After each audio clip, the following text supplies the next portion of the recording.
have a ½ cup measuring cup. And we need a cup of flour. And our salt, we're gonna measure out a 1/4 teaspoon. And plop it right in there. If you don't have a whisk, you could just use a fork like this one right here. Just, you know, really let them get to know each other. Next, we're gonna add 2 large eggs, like these fellas right here. Now we're gonna take our zester and an orange or a lemon, half and half, whatever you feel like. And we're just gonna grate it right into there until it's naked. Oh no, he's got no clothes on. I'm gonna take Mr. Fork here and get everybody acquainted again. There's some new arrivals. You can add a little sugar to taste. I know it doesn't look like a lot, but we're gonna cut them into balls and the balls are gonna grow in the oil. The next step is to take a cutting board, or any kind of board really, and we're gonna hit it with a little flour. We're gonna take our dough, we're gonna put it on the board, and we're gonna knead it. We're gonna get a little more air into it. Squish it around, make sure it's all together. If it's sticking to you or your hands and not itself, add a little more flour, but you don't wanna use too much. You could do this 1 or 2 ways. Usually I like to wrap it in plastic wrap and stick it in the fridge, but since I gotta make dinner too, I'm just gonna cover it with this guy for about, I don't know, ½ an hour. Go watch a show and then come back and it should be okay. Alright, so it's been about ½ an hour. We're gonna uncover our dough. Just gonna cut our ball into pieces like this. We're gonna take one of our strips and we're gonna roll it until it's like a rope.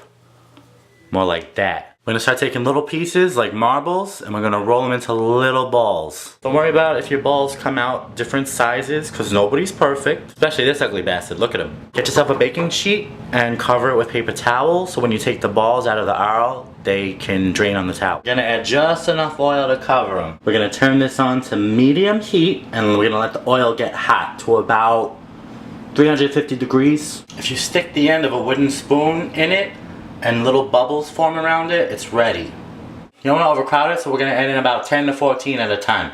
Carefully, very carefully. The balls are going to rise to the top, and after about a minute or so, they're going to get a nice gold brown. Take them out with a slotted spoon, you stick them right on the paper towel. Isn't that color beautiful? Look at that. We're just gonna dump them on here, and we're gonna do that for the whole batch until it's all done. So while we're waiting for the balls to drain, I'm gonna add 6 tablespoons of honey into a small saucepan, and we're gonna bring it to a simmer, low heat. Also gonna add a drop of almond extract, just because. Also gonna use a little bit of the lemon or orange juice that we used before. Once it comes to a simmer, we can turn off the heat. We're gonna actually add the Struffoli straight into the pot and toss it around so it's nice and coated. Pour it straight on in.